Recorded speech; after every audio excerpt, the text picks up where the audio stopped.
moments ago, a Colorado judge ruled that Donald Trump is staying on the 2024 ballot in that state. Remember the Fourth Amendment challenge that was lodged in Colorado, in Minnesota, and in Michigan. All three of those have gone Trump's way. Joining me now is Mike Davis, founder and president of the Article 3 Project and a former clerk to Supreme Court Justice Neil Gorsuch.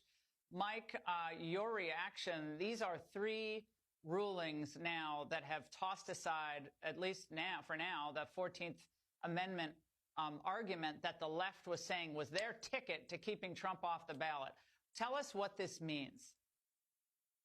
Well, I think this biased Denver district court judge out here blinked, because I was certain sitting through the trial, the week-long trial, that she was going to rule against President Trump. And I think that she saw the political backlash, and she saw that three other courts in three different states ruled against this Democrat theory to try to toss President Trump off the ballot. They impeached him twice, indicted him 4 times, 2 illegal gag orders, tried to bankrupt him with a bogus civil fraud lawsuit. That only helped President Trump with the polls, and this was their legal Hail Mary to just take Trump off the ballot, and now they're 0 for 3. So this is District Judge Sarah Wallace, and it's the third ruling, as I said, in just a little over a week. And these lawsuits were filed by a left-leaning group that included a bunch of, never Trumpers, Democrats, and so forth.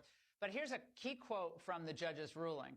She said, "To be clear, part of the court's decision is its reluctance to embrace an interpretation which would disqualify a presidential candidate without a clear, unmistakable indication that such is the intent of Section 3, the Section 3 of the Section 3, I believe, in the constitutional argument of the 14th Amendment." Is that correct, Mike?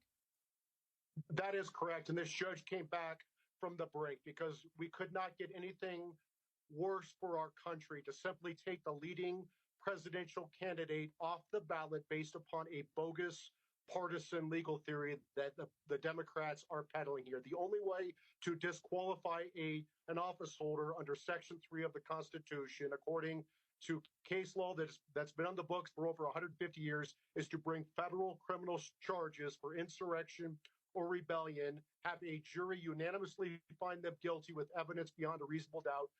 The district judge has to convict, and that conviction has to be upheld on appeal. That's the only route, and there's no chance that President Trump was involved with an insurrection on January 6th. It was a lawful protest permitted by the National Park Service that got out of control and turned into a riot. Now, everyone should understand, so the Minnesota Supreme Court ruling on this was just last week.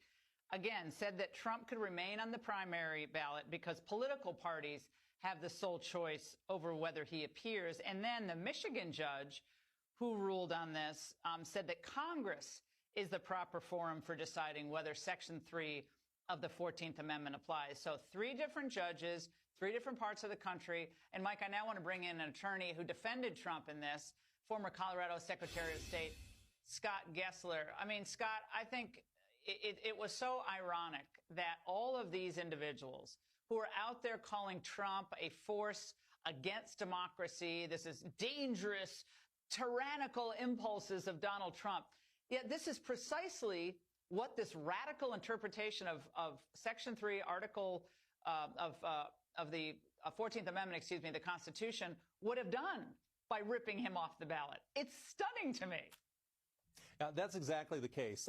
Unfortunately, this judge allowed them to go through a full 5-day hearing and a lot further in the process than this should have ever gone.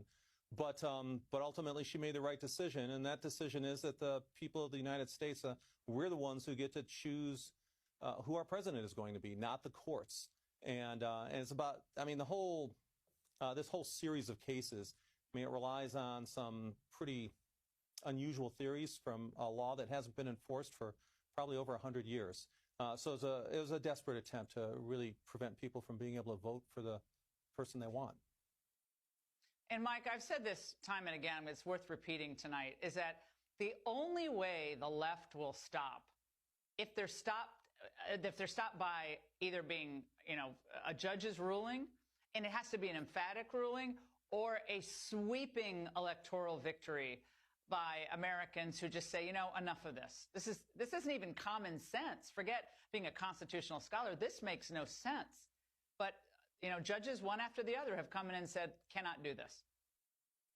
Yeah, I mean, I would say this is going to be a tactical retreat by the Democrats. Like you said, Laura, they play for keeps. They will do whatever it takes to win. If you thought that 2020 was bad with BLM riots, brace ourselves for what they have in store in 2024 with their Hamas and BLM supporters.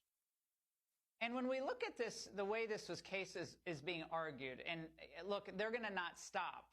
So, you know, you argue this case and you win in Colorado. But what's the next hill that has to be climbed for President Trump, the former state secretary? Well, from a legal standpoint, I think Colorado was probably their best chance. I think this is their high water mark. I'm sure they'll try appealing it to the Colorado Supreme Court, but I don't think they'll have any more luck there than they've had anywhere else across the country.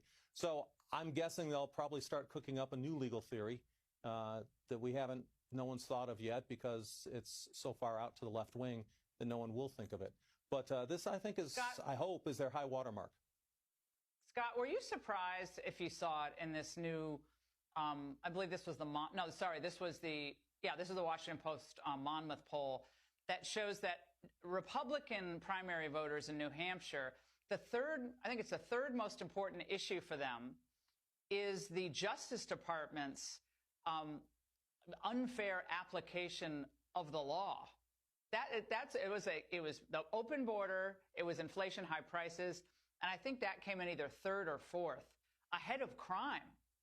What does that tell you about what Republican primary voters are seeing? And that's in, again, the quirky state of New Hampshire.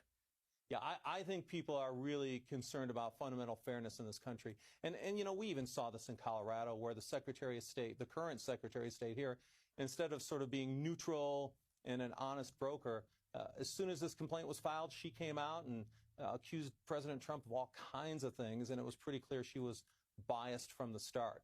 So I think people are really concerned about the weaponization of the Department of Justice, of a lot of our public officials, you know, particularly ones who just hate President Trump. They want to do everything they can to stop him, and they're using the law rather than the democratic processes.